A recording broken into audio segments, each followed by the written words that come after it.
ओम गणेशाय नमः। ओम नमः शिवाय। मैं निखिल ज्योतिष आचार्य आप सभी का मेरे चैनल पर पुनः स्वागत करता हूं। आशा करता हूं कि आप सभी स्वस्थ होंगे।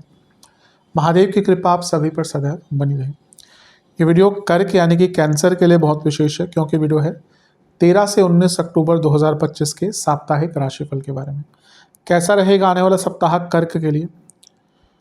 जो मेरा साप्ताहिक राशिफल होता है वो प्रमुखतः चंद्रमा और उनकी गति पर आधारित होता है।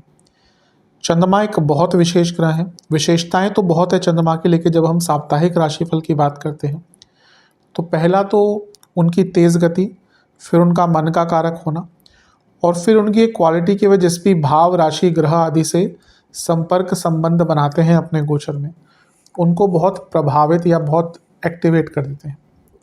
चंद्रमा के गोचर के कारण हमारे मन, मस्तिष्क, स्वभाव, विचार, mood, day to day activity, सोचने के तरीके में बहुत बदलाव आता है, और इससे साप्ताहिक राशिफल को समझना बहुत महत्वपूर्ण हो जाता है। इस अंधकारमय जीवन में ज्योतिष एक मात्र विद्या है जो हमें थोड़ा सा गाइड कर सकती है। भले ही ये जो साप्ताहिक राशिफल हैं ये सामान्य आधार पर दिए जाएं, लेकिन एक जनरल गाइडेंस के लिए बहुत उपयोगी होते हैं।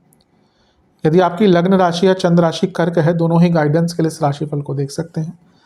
जहाँ से आपको ज़्यादा सूट और रिलेट करता है वहाँ से इसको ऑब्जर्व कीजिए। व्यक्तिगत तौर पे मेरा मानना है लग्न से देखेंगे तो अच्छा है। इनकेस नहीं पता है आपको अपनी लग्न राशि, तो आप अपनी चंद्र राशि से भी इसको देख सकते हैं। शुरू करते हैं। चंद्रमा आपके 12वें घर में आ जाएंगे, यानी कि मिथुन में। ये होगा 13 तारीख को, बल्कि ऑलरेडी यहीं पे होंगे 13 तारीख को, और 14 तारीख सुबह के 6 बजे तक यहीं पर रहेंगे। चंद्रमा का 12वें घर में आना कोई बहुत अच्छा नहीं होता। लग्नेश होने के नाते 12वें घर में आना उनका बिल्कुल भी अच्छा नहीं माना जाता। हाँ, एक चीज़ है कि क्योंकि वो गुरु के साथ है जो विपरीत राजयोग बना रहे हैं, और ये गुरु लक्ष्मी स्थान के स्वामी भी हैं, तो विदेश से पैसा, कुछ रुका हुआ पैसा आ सकता है, कुछ रुका हुआ कार्य भी बन सकता है, लेकिन खर्चे बहुत होंगे और सेहत पर बुरा प्रभाव पड़ सकता है, मानसिक एवं शारीरिक, क्योंकि चंद्रमा खुद मानसिक चीज़ों के लिए कारक है, और वो आपके लग्नेश होने के नाते शारीरिक कष्ट भी यहाँ पर दे सकते हैं। छोटे मोटे इंजरी, छोटे मोटे एक्सीडेंट के योग भी यहाँ पर बन रहे हैं, क्योंकि अपने आप में गजकेसरी योग है और राहु का प्रभाव भी है। तो विदेश से पैसा, रुका हुआ धन, लीगल कार्यों में सफलता, इसके योग बन जाते हैं, लेकिन मानसिक दृष्टिकोण से टाइम अच्छा नहीं रहेगा। राहु का प्रभाव है, 12वें घर के चंद्रमा है, और मिथुन राशि के चंद्रमा है जो 6ठे घर के स्वामी गुरु के साथ बैठे हैं। मिथुन राशि के चंद्रमा कन्फ्यूजन लाते हैं, और गुरु का प्रभाव है ओवर थिंकिंग लाएंगे, और राहु के कारण थोड़ा सा असमंजस की स्थिति भी उत्पन्न होगी। तो मानसिक दृष्टिकोण से अच्छा नहीं है। खर्चों पे कंट्रोल कीजिएगा, पता ही नहीं चलेगा कि पैसा कहाँ गया। नवांश कुंडली बता रही है कि थोड़ा जल्दबाजी से बचना है। दशांश कुंडली, कार्य क्षेत्र में कुछ कार्य डिले हो सकते हैं, उसके कारण प्रॉब्लम हो सकती है, कार्य डिले करने से बचिएगा।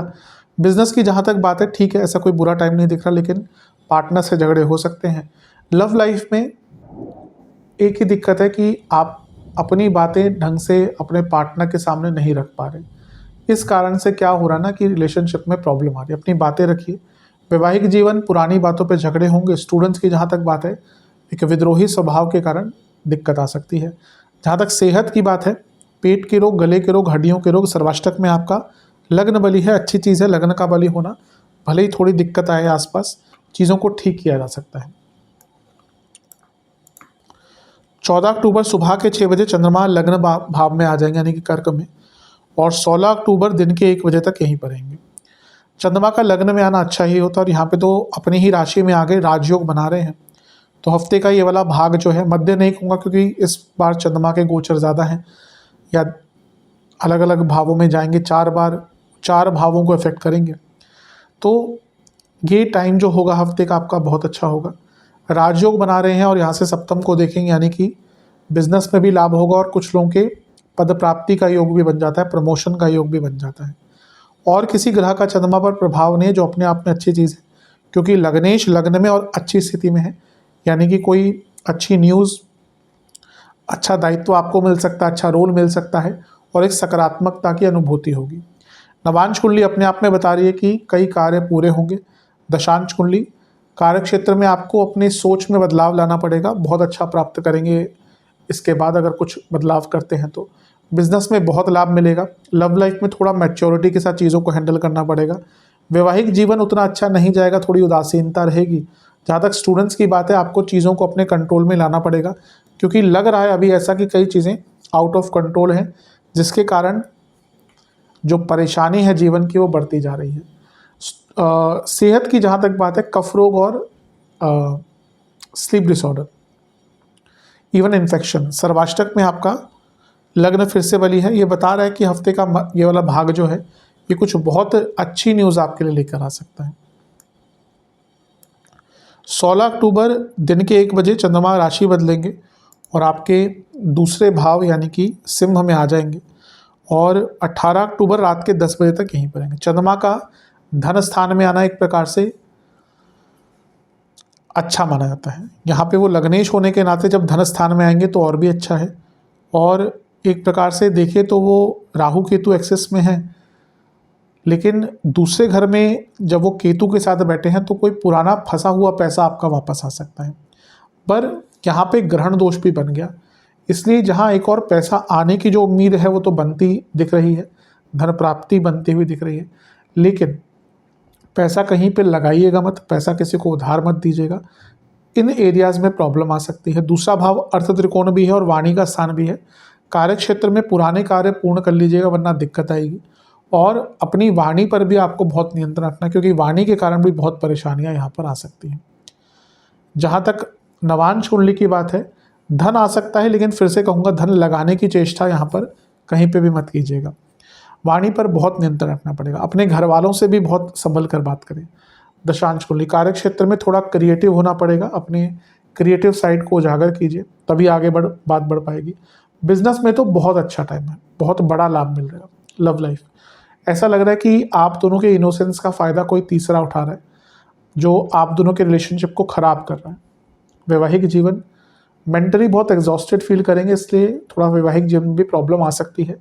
स्टूडेंट्स की जहाँ तक बात है, आपको अपनी अवेयरनेस बढ़ानी पड़ेगी अपने सब्जेक्ट के बारे में, बाकी चीज़ों के बारे में, क्योंकि ऐसा लग रहा है कि आपकी अवेयरनेस बहुत कम है और इसलिए कहीं ना कहीं आप पीछे छूटते जा रहे हैं। सेहत की जब बात है तो इन्फेक्शंस, आंखों की प्रॉब्लम, दांतों की प्रॉब्लम।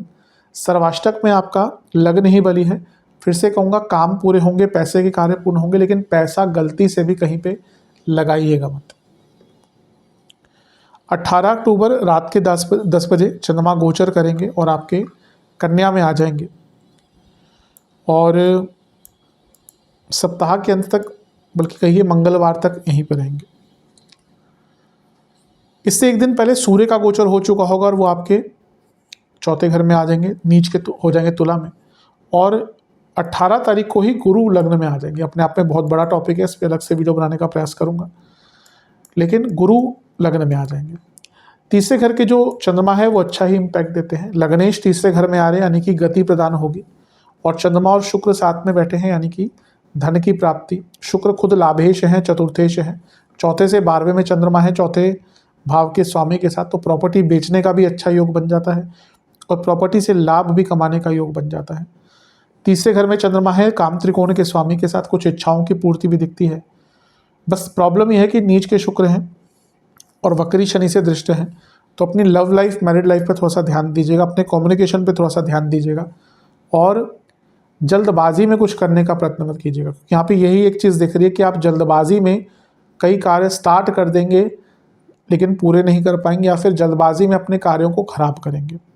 कम्युनिकेशन पर बहुत ध्यान दीजिएगा और अपने दोस्तों से, रिश्तेदारों से, कज़न से बातचीत करते हुए बहुत केयरफुल रहेगा, क्योंकि यहाँ पे कुछ ऐसी चीज़ें आप बोल देंगे जो बाद में आप दोनों के बीच में कन्फ्यूजन्स क्रिएट करेगी।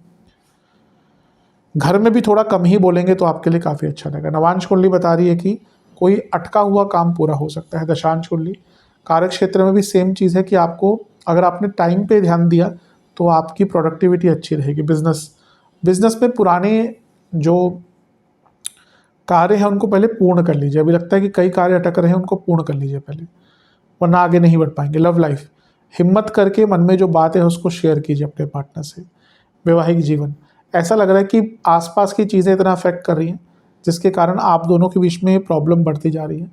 अगर आप विवाहित हैं तो ये आपको समझना पड़ेगा कि आप दोनों ज़्यादा मैटर करते हैं। बाकी लोग हैं आसपास, लेकिन आप दोनों को एक दूसरे को समझना पड़ेगा और अपनी बात को भी पार्टनर के सामने रखना पड़ेगा। स्टूडेंट्स की जहाँ तक बात है, यात्रा के कुछ योग बन रहे हैं, अगर कोई एग्जाम आदि नहीं है तो ठीक है, जा सकते हैं, पर अपने समय के मूल्य पर बहुत ध्यान दीजिए या समय को मूल्यवान समझिए। सेहत के दृष्टिकोण से चेस्ट की प्रॉब्लम, गले के रोग, ENT की प्रॉब्लम, सर्वाष्टक में आपका लग्न भाव ये अत्यंत बली है। ये अपने आप में बता रहा है कि हफ्ते का जो ये भाग है ये काफ़ी ज़्यादा अच्छा रहेगा उन चीज़ों के लिए जो आपके काम अटक रहे थे। पूरे हफ्ते लग्न भाव बली है तो ठीक है, लेकिन क्योंकि चंद्रमा की स्थिति, चंद्रमा लग्नेश है आपके, इससे थोड़ा सा सेहत पर अपने ज़्यादा ध्यान दीजिएगा। स्पेशली जो पहला भाग था हफ्ते का और जो अंतिम भाग है, यहाँ पे अपनी सेहत का थोड़ा सा ज़्यादा ध्यान दीजिएगा। उपाय के स्वरूप में आपको ओम चंद्रशेखराय नमः इस मंत्र का 21 बार जाप करके महादेव का जलाभिषेक करना है। आशा करता हूँ वीडियो काम आएगा। चैनल पे नए हैं सब्सक्राइब कीजिए, वीडियो को लाइक कीजिए। मिलता हूँ आप सभी से अगली वीडियो में, तब तक के लिए ओम नमः शिवाय।